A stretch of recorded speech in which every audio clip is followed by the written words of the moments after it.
Hey, if you had to guess, how much of your life would you say you have spent using your time, energy, resources, mental abilities to feel okay, to feel happy, to feel satisfied, to feel complete?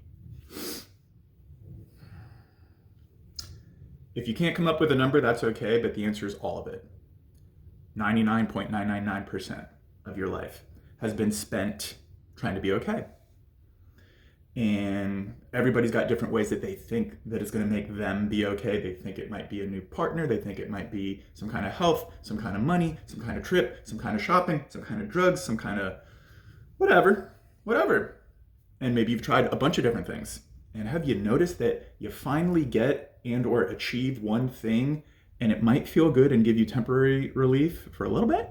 And then a new one chimes in. The mind, the personal mind, your ego mind. Never satisfied, never fulfilled, can't be, cannot ever be. Nothing that you can put outside will fill the inside void. Just not going to happen. So instead of trying to keep reaching and grasping and exhausting yourself, messing around with all the outside stuff to make yourself happy, let's look at it in the other direction. Why are you not happy in the first place? What is it that makes you feel so dissatisfied inside that you need the outside world to fix it for you? It's your preferences. It's your preferences. You prefer that life look and be a certain way for you to feel okay. You prefer that it not be all the other ways for you to be okay. You prefer that people show up and treat you and talk to you and give to you and support you in just the right way. And you prefer that they don't do it the other way. Preferences. It's all preferences. You have built your entire ego, your self-concept.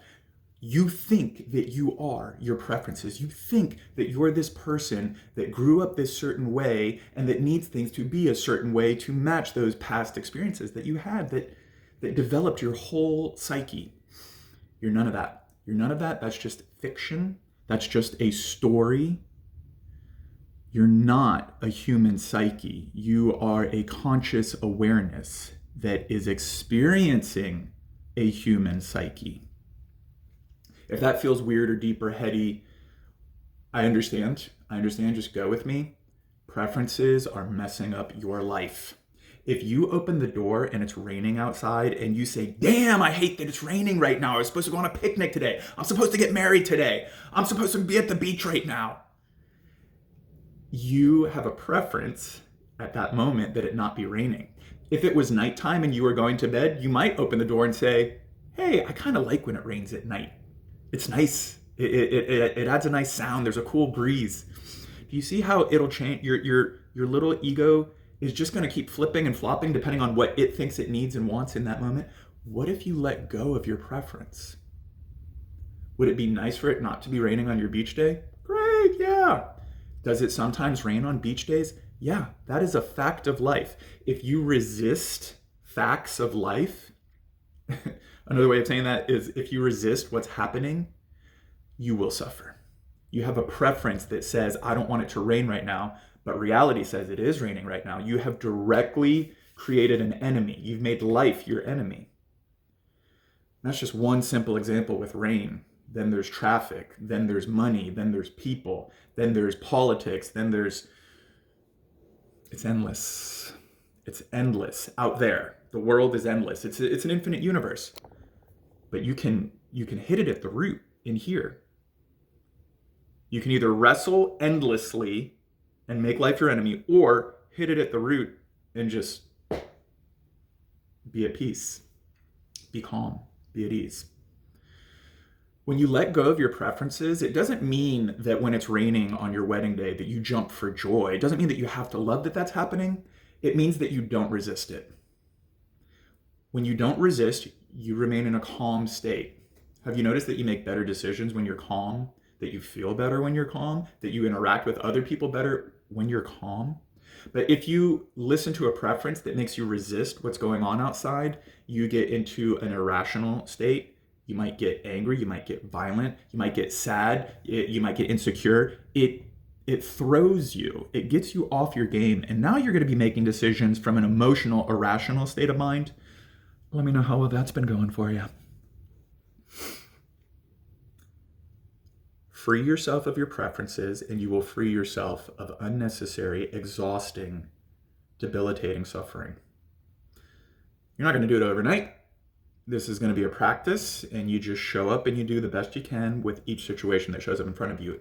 In fact, you reach a point where the different challenges and difficult life situations, when they show up, you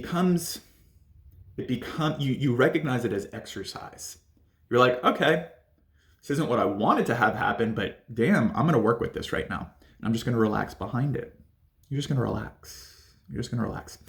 If you want help, if you want to hear a deeper perspective of this, I highly recommend that you look up Michael Singer Podcast. He's on all the different platforms. He's even got his own website, produced by Sounds True. Michael Singer Podcast. And all he does is talk for 1 hour to an audience about exactly what I just said, but he goes into way more depth and he has way more experience. And it's been an effing game changer for me. Maybe it will be for you, maybe it won't, but at least expose yourself to these ideas. These are not new ideas. The truth that Michael is speaking is the same truth that has been being talked about for millennia. Literally, this is the entire spiritual journey.